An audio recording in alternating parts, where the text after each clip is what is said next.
Hey friends and fans, Ryan Dohrn here, your friendly neighborhood global sales coach. Is that what it says right there? Global sales coach? Glad to have you here as we talk about training tips that'll benefit you and your sales process. All right, think about this, friends. We're living in a time and selling in a time of economic uncertainty. What does that mean? We need to be more relevant now than ever before. Unfortunately, most folks don't want to have big, long, detailed conversations. So everything that we do has to have a high level of relevancy.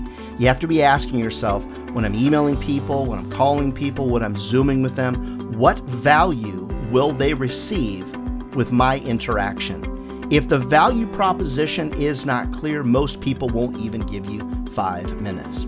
During times of crisis, during times of economic uncertainty, it's super important for you to be relevant in the now for the customer that you're calling on. Let me give you a little example.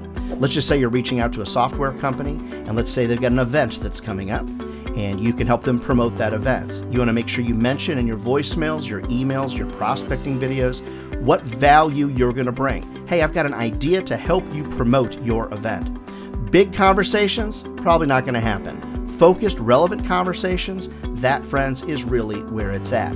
Highly relevant, high-value conversations will almost always get you further faster in the sales business. Hey, love to help you, love to help your team. If you buy a copy of my book, Selling Forward, we'll donate the net proceeds of that purchase to the Golden Harvest Food Bank. And if you like these videos, subscribe down below or click on the bell icon to be alerted when we upload more. Never forget, if sales was easy, everybody be doing it, and they're not. We're a little crazy out there, aren't we? Yes, we are. But this is a career, friends, that'll feed your family for a lifetime. All right, we'll see you next week.